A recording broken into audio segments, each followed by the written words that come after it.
Dr. Joel, thank you so much for spending this time with us. I'm so curious about so many things that you're interested in.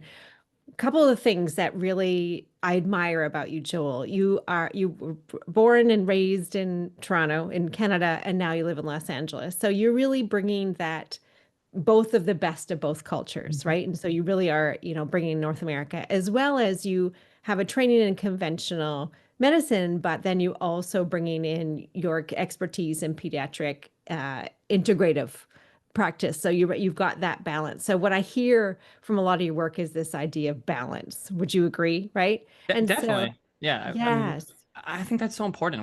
We forget about balance. There's so much extremes right now in everything, and almost yes, everything's in the middle somewhere usually. yes. And I have to say, growing up on a personal note, I feel like that's the way I was raised, and especially in the middle of Canada, was this sense of, our politics was in the middle, everything was in the middle. I feel like I was raised like right down the middle. So I appreciate everything that you're talking about. And it's so important to see both sides, right? So it's not an us versus them. It's like, how do we come down the middle? So I'm really curious of your story about how you did your conventional first. Tell us a little bit about how that practice, how did you seem to come into the integrative piece? I think the biggest piece of the puzzle for me was meeting my now wife. I mean, she's very holistic minded. And so that really opened up my eyes. It was that plus many things. I think most people that get in integrative medicine have some sort of major health crisis or major health issue that pushes them over the edge. Like maybe they were Mm.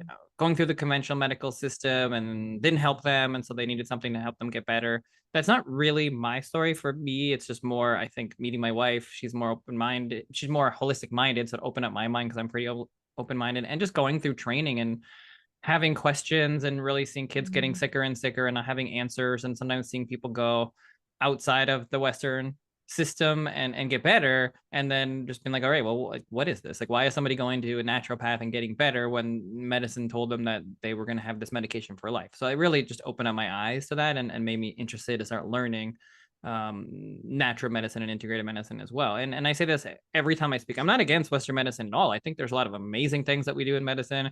I think we're Right. very lucky with the medications that we have that can save your life, but we're just so quick these days to offer medication. And I Yeah. think we way over prescribe, and we are way too quick to focus on treatments. And we really don't focus that much these days on prevention. And we certainly don't focus on lifestyle as much as we need to. And again, going back to that concept of balance, like I think that treatments are important, but we spend almost all of our time in medicine on treatment and very little on prevention. And we have a chronic disease epidemic, and we really have to get back to focusing on the lifestyle factors and prevention. Just they're just as important as infections, and we need both. Yeah. And what I also admire about your work too, Dr. Joel, is that you could have kept this to yourself, but you didn't. You have a large online community. You're not afraid of speaking up, sometimes in controversial topics. You're there, you're present. And I think that would take a lot of courage and bravery to say, here's what I'm learning.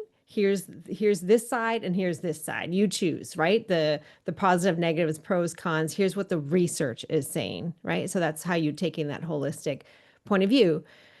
So I'm Yeah. I'm curious about it. I spoke to Dr. Lisa Song. Do you know Hmm. her? I do. Yeah. Yeah. Yeah. She's great. We spoke to her. And so I'm curious about, are there more and more people like yourselves that are kind of taking this holistic approach? Or is it still a really, really tiny niche? Because wouldn't that, if I had a magic wand, wouldn't that be amazing if this was going to become a thing that all doctors were an integrative piece, right? Yeah, I mean, I think the ultimate goal should be that it shouldn't be called integrated medicine, right? It should just be called medicine. We should be Mm. doing whatever's best on the day.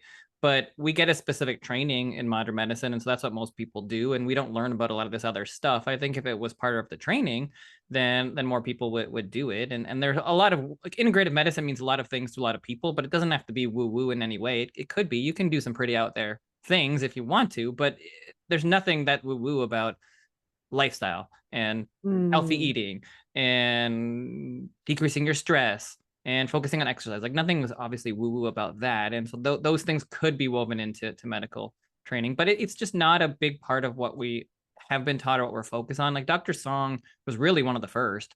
She was really a pioneer in functional medicine. and there just aren't that many. I think there are more. I mean, I'm sure that it's growing. It's not huge.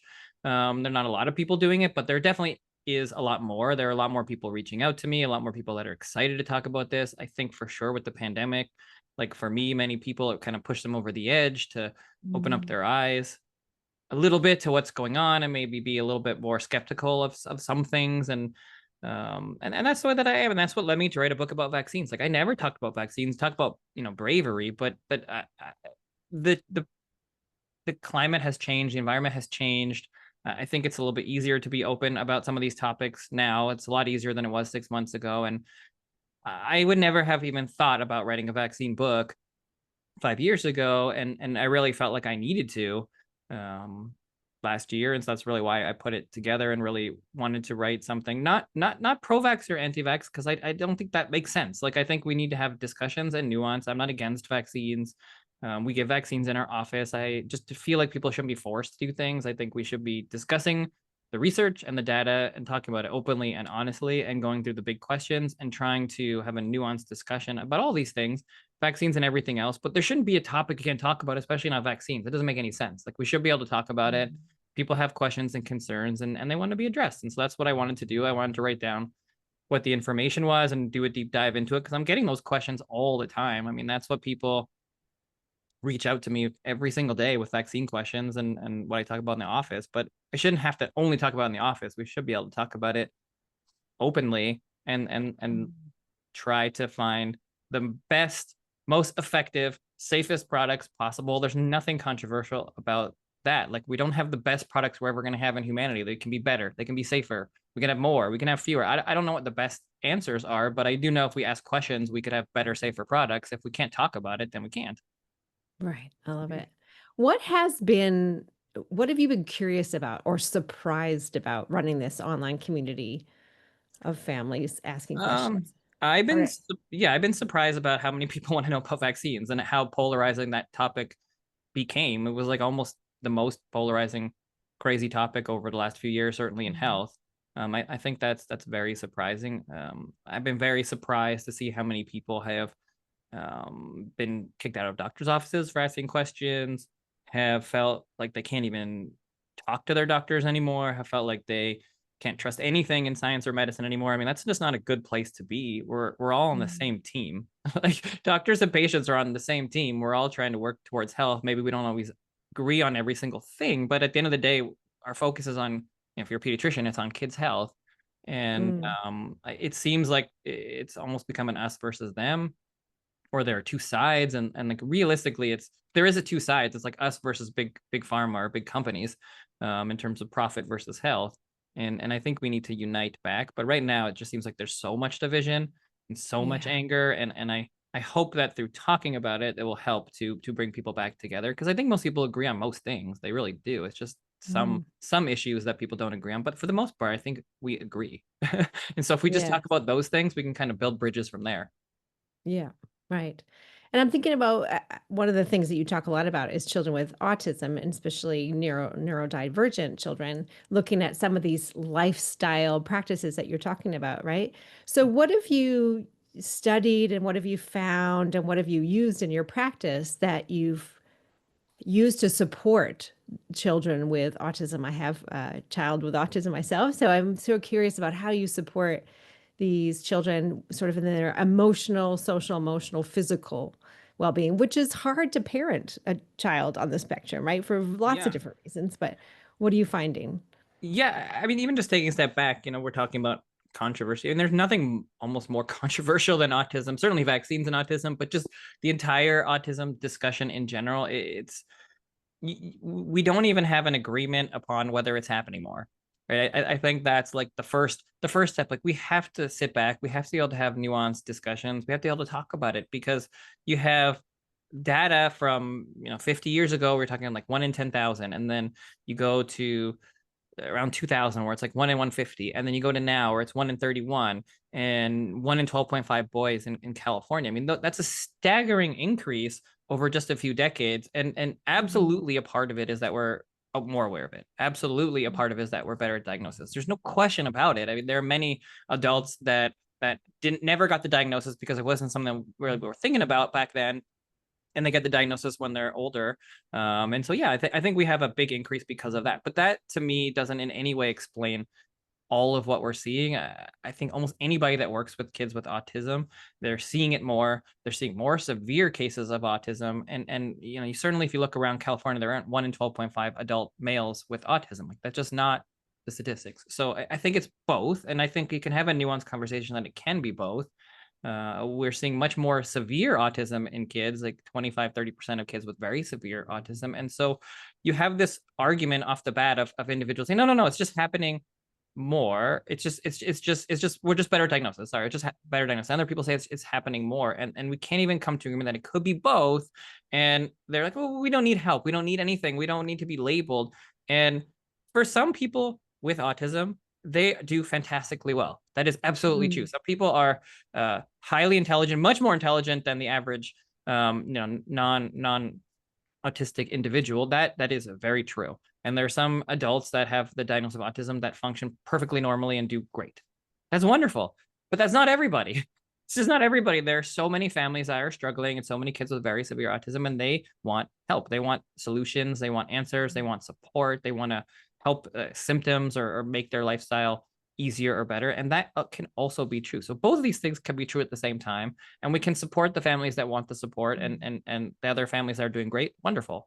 And I think that is the first step to helping families, is even just to acknowledge that for some it's a very serious condition, and for some there are things that we can do to support. And for every kid that's different, because autism is not one thing. I think it's many things. I think it's a diagnosis that we give to certain symptoms, but it's not necessarily the same thing. And that's why the same treatment protocol doesn't work for everybody, because I think some people it's just genetics and they're born with it, and it's, you know, it's a spectrum, and so they have certain characteristics. Other people, maybe it's an environmental insult, maybe it's an infection, maybe it's something prenatally.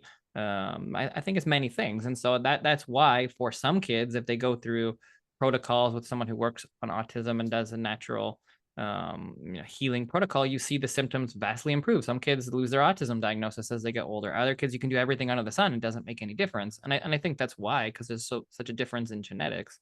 But what I think works for most people, which just makes common sense, is to focus on lifestyle. I mean, there are many things you can do outside of that, but certainly if you have a child with autism, then thinking about their diet, thinking about their sleep, all these things that are very difficult for anybody, but certainly for a family with a child that's on the spectrum, that they might have oral concerns, they might have texture issues, they might have sound issues, all these things that can be more difficult. So working with a team can be really helpful. But I think it starts with the understanding that you could actually make a difference. You could look for things, and maybe there is some sort of environmental insult, whether it's metals, toxins, mold, other things that might be contributing for some kids. And then you go down that path of trying to be a detective and figure out what you might be able to do to help. It might not. You might spend a bunch of money and it might not help at all, but for some people it helps a lot. So I think just being open to working with those practitioners, if you can make a difference for some families, if that's the route that you want to go. Yeah. I'm hearing so many similarities within education. That's our background, right? Is in schools and teaching. And what I'm hearing from you is compassion, to stop and take a pause, using our mindful practices of saying, okay, who's the child in front of me? What's working, what's not, what's under the surface. We talk a lot about Mona Dallahooke wrote a book called Beyond Behaviors, is looking underneath the iceberg, right? And that's what I'm hearing from you. Here's what we're seeing. And, label, I mean, the jury's out about labels too. Like I say, my child has these labels, but I think for me, it was sort of access to having, validity, that it wasn't just a bad parent and she's not just an only child, right? So there's that. But it's also compassion that she thinks differently, right? And so you're right about, gosh, if tomorrow we got rid of the label, would that help? But then at the same time, I see, as you say, grown-ups who didn't have access to this kind of research on brain development, and they suffered. So it is that balance, what you're saying, right? Is being compassionate, being open. Oh, I Would think you you agree? want the services and the support available to those that need them. Mhm. And I think that I know we're seeing a vastly increasing proportion of the population that has this diagnosis, and it's very Mhm. variable for each family what kind of support they need. But we know that a large percentage of the population with autism has severe symptoms, needs extreme support, and most still live with their parents in the adult age. Like that's just a fact, a statistical fact, at least from what we've seen over the last few decades. So if we do continue to have an increasing proportion of the population that has a diagnosis of autism, and if it keeps getting more severe, then we don't have the support systems for those. I mean, we don't have it really now, I think, but Mhm. it's going to get worse and worse. And so it's where it becomes important to have some compassion, identify like this is a big issue nationally, globally, and we have to figure out what is going on. And if we are doing something to contribute to the diagnosis of autism or to the symptoms of autism, and if there's some things that we could do to minimize it, support those kids better, for the Mhm. proportion of it that's environmental, reduce that, especially for the kids where it's very severe. Like we should be doing that. There's nothing controversial about that. Like if somebody has cancer and you want to figure out, well, okay, why did they get it? You don't want to get upset with the family or what is there something in the environment, something in their water? Is there something that they're doing? Is there some power plant nearby them? Like what is going on that's increasing? And if a whole bunch of people had cancer near a building and it was like, oh, this building has a radius, like you want to know that so you could decrease it. Like it's the same thing. If it's just genetics and these are the way that the kids brains are, okay, that's great. But if there are some things that we're doing that can support or improve children's health, then why wouldn't we want to do that too? So I think it's okay to ask questions, and it's okay to say, look, this is what's happening, we're noticing this trend, let's see if we can change that trend. And again, there are many kids with autism that are doing fantastically. We're not really talking about them, I'm talking about the kids that need support. And Yeah. that's where I think it gets really heated, because you almost have to break the conversation into two, and you want to support the ones that want to support, and then the ones that don't want support, that's fine, wonderful. Yeah. But don't stop people from getting the support that they need, Yeah. because I know there are a lot of families that do need it and they can't get it, or they don't know where to go. Yeah, good point. Let's talk about. I'm interested in that, diving deeper into some of these lifestyle changes you talk about. One big issue that's heavy on my heart is sugar, and you address this with your community, right? So, could you tell us a little bit about what are you seeing? What's the research, and how in the world do we even start when it's so deeply embedded in our culture? Yeah, well, sugar is one of those things that I think we were marketed, and we just didn't realize how much sugar we've been ingesting, and it just kind of crept up on us. Sugar is not like glucose is not bad, right? Just like the concept. Yeah, I think that's important to step back. Like our brain needs sugar, we run on sugar, so some amount of sugar is okay. But it's the amount of sugar that we're eating and the kind of sugar that's the catastrophe. And we're eating more sugar, most most kids are eating more sugar than most adults ate their whole life in 1 year. I mean, Mhm. we're eating way more by the time we're 10 than most people ate in their entire adult life. In a day or two, you could stack all the sugar and make it sugar cubes and go to the moon that we're eating in America. Like we just eat a ton of sugar. It's in everything. And a lot of it's artificial synthetic sugar. And the research is very clear that if you're eating excess amounts of sugar, it's not good for you. I mean, there are just many things we don't. I don't think that's not really common knowledge anymore, but I just don't think we think about it. Like obviously, diabetes is a big issue.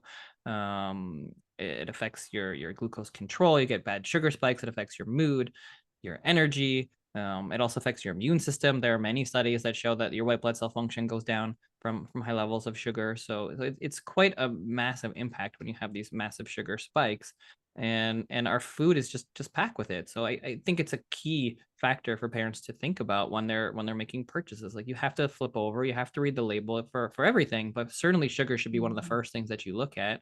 And I'm not talking about fruit or vegetables. I'm not talking about natural sugar. Like it's okay to have some maple syrup or to have some honey. That's not what we're talking about. We're talking about the candy bars and the fruit drinks and all the things that you just don't need. Like if you can pick versions that have lower sugar and less artificial sugar, then you can decrease their sugar intake by a huge amount and get it back to a more normal level. And that's going to help their immune system function better, going to keep you healthier, all the things. So I think that's where you put your focus, not demonizing sugar as like fruit. Like you can never eat an apple. That's not what I'm worried about. It's drinking 10 juices that have 100 grams of sugar or whatever, like the huge amounts, which we just don't need.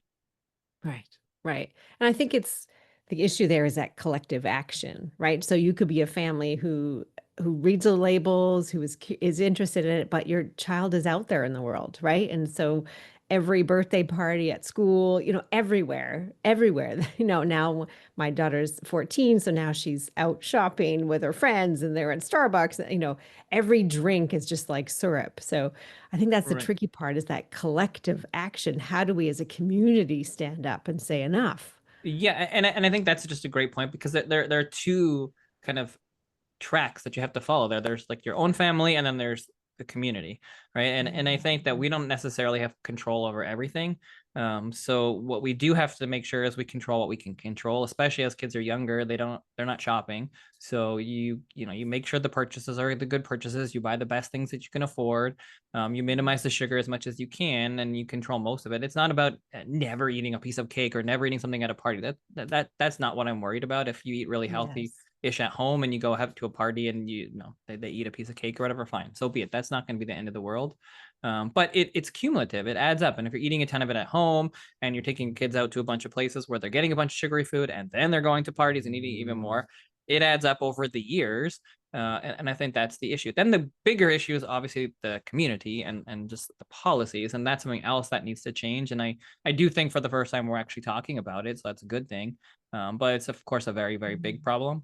Very, very difficult, because companies want to sell you products and sugar is addictive. And so we have a bigger issue at hand, that's something that's going to be a longer battle and a longer fight. But I think the more people that are aware of it, the Hmm. easier it is to change, because ultimately it will change if people stop buying things that are very high sugary, or the people buy. Companies do what sells, right? And they start selling organic because people are buying organic. Like if people are not buying food dyes because they're aware of it, then they're not going to sell it anymore. They'll change their ingredients voluntarily. So it comes from making choices, and every decision that you make with your wallet does actually matter. I mean, people can stand up if they want to get into advocacy. That's great, but most people are not going to do that. So really, you focus on your own family and just be aware of this stuff, and that gets you most of the way. If you eat healthy 95% of the Hmm. time, that's pretty good. It's a lot better than eating healthy 5% of the time, and I think that gets you most of the way.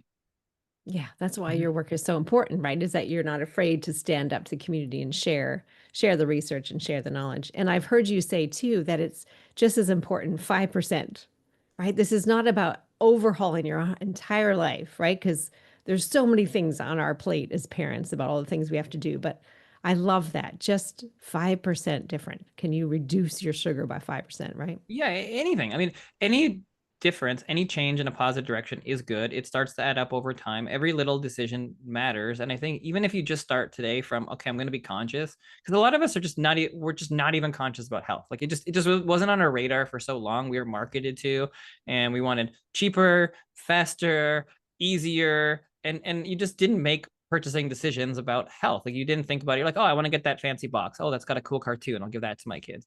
We just didn't think about it. Like we didn't think about cooking. It just wasn't on our radar. Fresh food wasn't on our radar. Like, oh, this is easy. We could get this package. It's ready to go. And with convenience, you lose health. Like that's just how it is. Like you just lose some Right. quality with convenience. And so not all convenient food is bad, but you do lose something with it. And if we're eating that convenience food, that easy food all the time, that cheap food, well, then you're sacrificing your health, because there aren't the nutrients that would be in fresh fruit and vegetables, and there are all sorts of chemicals and preservatives that are in there, because otherwise the food would go bad. So it can't just sit on your shelf for 2 weeks, it would go bad. So it has to have a bunch of stuff in there, or it wouldn't. And that's what's happened, and that's why I think so many people are sick. But we also don't want people to get overwhelmed, and it's also sometimes very hard to know, even for me, like what is healthy. Like what should you buy, what should you do, how to everything, whatever you hear, like, oh, I should eat carrots. You shouldn't eat carrots, they're the worst thing ever. You should buy this. Right. It's like you don't know. So Right. I think you go back to common sense basics, Yes. and you go with like fresher, local, simple, cook more. Try to read ingredients, and just try to make simple decisions every single day. And if you start doing that over time, it adds up. And yeah, if you change 1% or 5%, that's great. If you never cook one meal. If you cook one meal, cook 3 meals.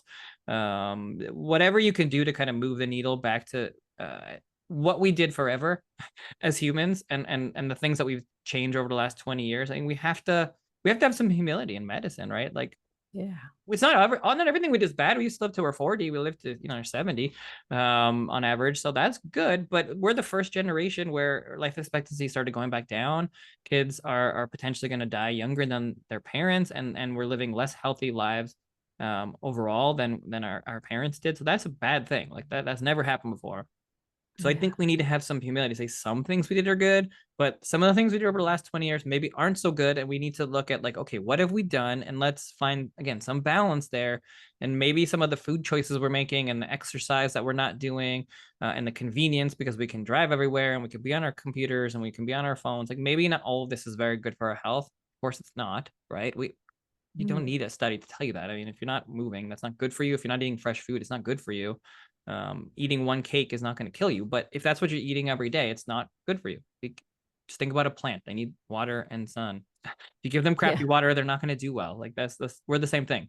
So I think that's just where we are, and it's not complicated, but we have to kind of simplify back to some of these basics. Yeah. And I like what you said there before is detective. Right? There's so many things, especially as a perimenopause woman. I have to say, you get online and there's like a zillion things that we need to do to look after ourselves, right? That, I mean, it's just about taking that pause, as you said, and just being detective. What is it? And teaching our children before you eat that or when you eat that, if that's your third, fourth piece of cake or treat in a day, you know, we're guilty over here. Our daughter is massively addicted to sugar, right? That she finds it everywhere. But, how does that make you feel in your body? And especially with some of our neurodivergent children who maybe have a disconnect from their mind body, right? That's hard for some people to really understand how does it make me feel? Right. So Mm-hmm. that's a curious thing. So I'm interested. Have you got a story? We love stories. Have you got a story of a sort of a success situation with somebody, a child that you work with in your practice that maybe there was something they were grappling with, and by following these lifestyle changes made a difference? Yeah, I mean, in residency, there was one that really sticks out. It was a child who was in and out of the hospital for all sorts of conditions, very overweight, mostly like very severe rashes that just nobody knew what the cause was, and was coming in and out all the time.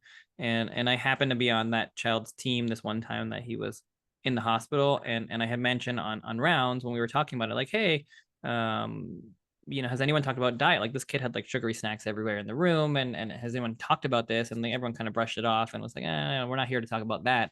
Like what the kid's eating. Like we're talking about trying to get his rash better. And the grandma happened to be there that day, and she pulled me aside later, and she was like, I've been saying to the parents that he's not eating well, and I really do think it's that, and like no one's ever talked about that before. Let me like, would you be his doctor? Like, could we come to you after and maybe we can talk about this? Because I actually do think it has something to do with that. And so that they end up coming to see me in the clinic after that kid was out of the hospital, and we ended up over some time like changing up his diet, and he ate a lot more healthy and exercised a little bit more and got involved in some activities, and was sleeping a little bit better, and the symptoms got better. I don't know exactly what it was, but I mean, he changed up his lifestyle, and he was going to the hospital in and out, every couple weeks really for a few years. And it just got better. And I don't know exactly what it was, but again, it's like just thinking about these basic lifestyle things. Like maybe he was allergic to something in the food, or maybe just the sugary snacks, or maybe some combination of all the above. But it was amazing to watch a change of eating. Really, was most likely what it was. Make these weird symptoms go away, and nobody talked about it, and it was kind of like laughed away when I brought it up even in the first place. And I don't know why it would be so crazy that the thing you're eating could be contributing to a severe disease if it doesn't sit well with you. Right. And it's not an overnight fix, right? And I think we're also in a, dopamine culture, magic pill that we just want things to be over with because we're exhausted. Educators and parents, it's an exhausting role that we have right now. And of course, we're going to take the easy route because we've got so many other things on our plate. So I get it. I have a lot of compassion and empathy for folks, right? But taking this route, it's worth it. It really is, isn't it? For that story of that boy, that it's going to take some time, some mindset shift, right? Some practices, as you say, as Dan Harris says, 10% happier in his mindfulness practice, that it's just about taking, like moving a large ship, isn't it? Just doing No, it a is. little thing each day. It's exactly right, because people want an easy answer. They want a quick fix. And that's nice if you can provide one, but it's not usually a quick fix for these chronic Mm. conditions. And if you have an infection and you're sick, yeah, a lot of times we do have a quick fix, like take an antibiotic or a medication, you get better if that worked for that disease. But for chronic conditions, there is almost never a quick fix because it's not one thing. It's like you can't just say, oh, I'm going to stop eating gluten and get better. Like that might be one contributing factor to some of the inflammation in your body, but there might be 50 other things that are going on.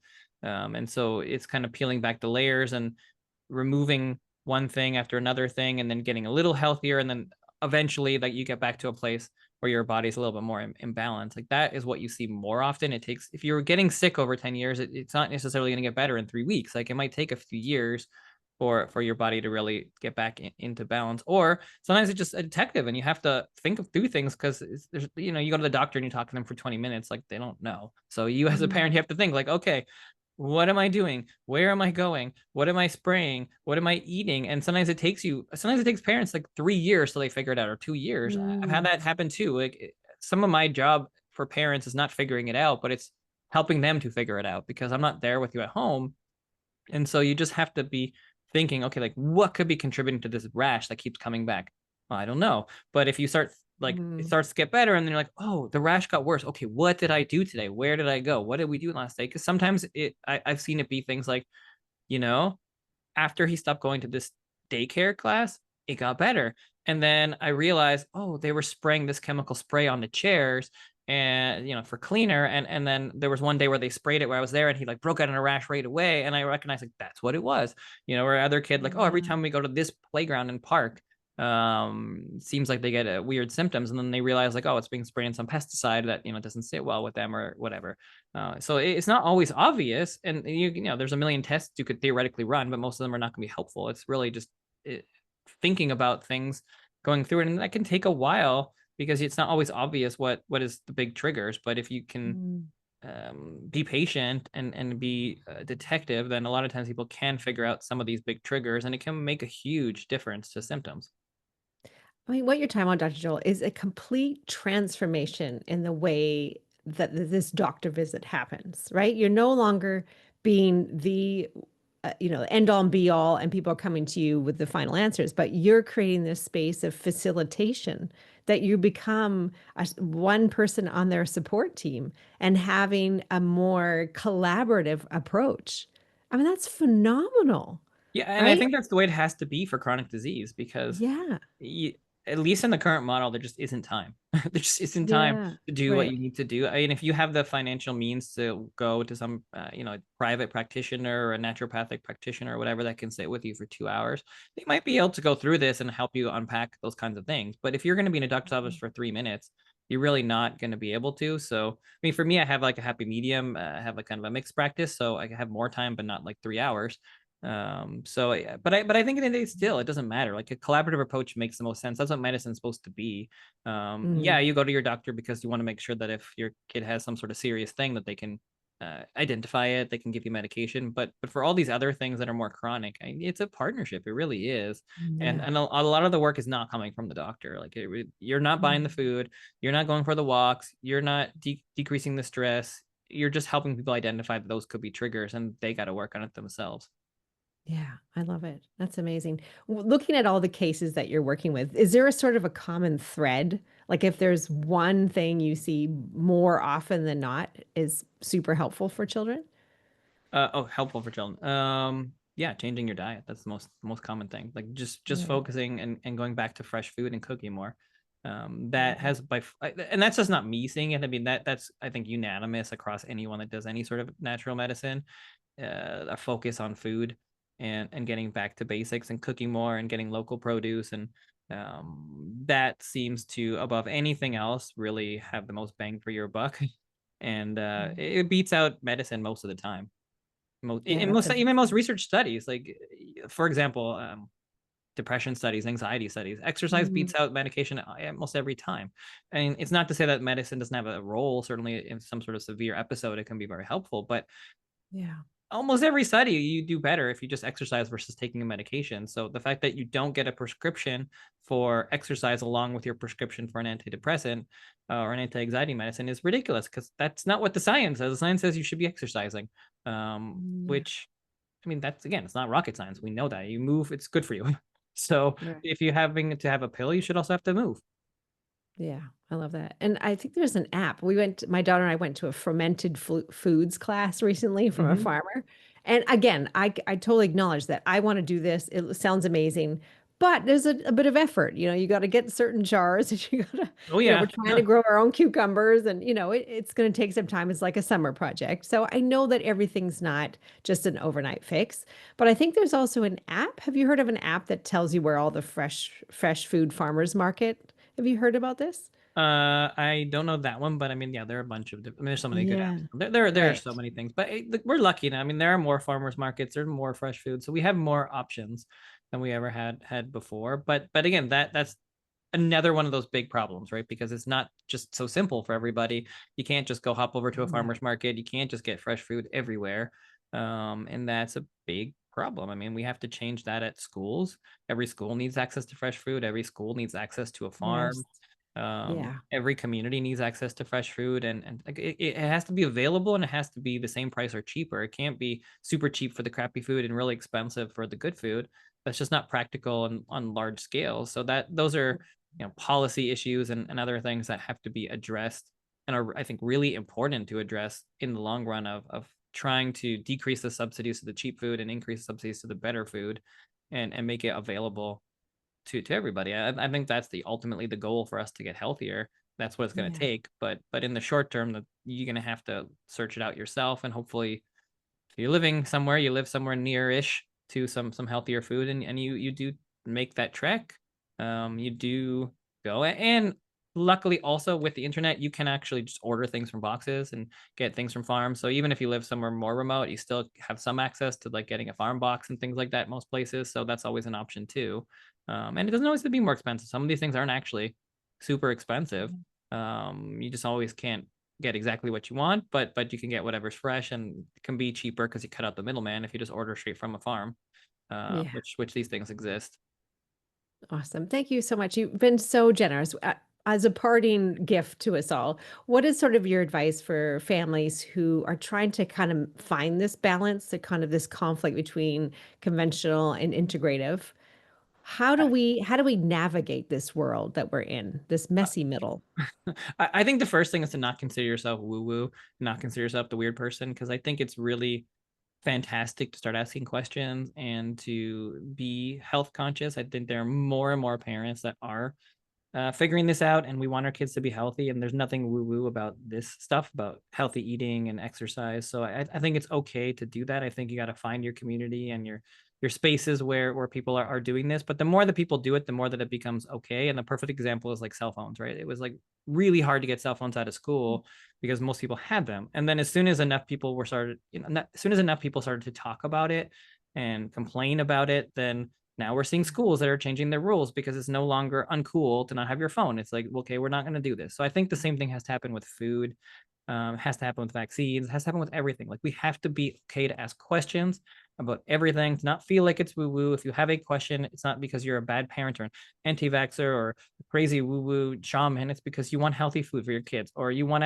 the healthiest products for your kids. And I think if we allow questions and discussion and debate, then we're going to move things forward, and it's going to seep into modern medicine, and doctors will start hearing about this, and they're going to be forced to have discussions about it. And I think that makes a huge difference. And I go back to just, kind of finishing off with, like, I would have never imagined having a vaccine book 5 years ago, and even a year ago, I would have never imagined it coming out and people reaching out to me that are doctors and med students, like, oh, I started reading your book and it's so great. It's so great that we're talking about it, being on shows like Mark Hyman, and I was just on Jillian Michaels and talking to Dr. Phil, like all these people that like would never talk about vaccines like a year ago. And now it's like, okay, to have nuanced conversations and to talk about it and to bring people's concerns to the forefront. And that's not about doing vaccines or not doing vaccines. It's about having open conversations. And this is a broader thing that we need in all of health, which is nuanced debate and discussion.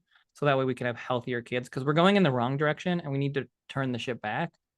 And I think we can do that if we talk about it. And so that's what I'm Yeah. trying to do. And that's why I wrote the book Between a Shot and a Hard Place. And that's why I talk on my Instagram on Dr. Joel Gator. And like you said, like a lot of the stuff I say isn't controversial, but it becomes controversial. because everything's controversial online, but there's no reason why we shouldn't be able to ask a question. We should be able to Yeah. ask a question.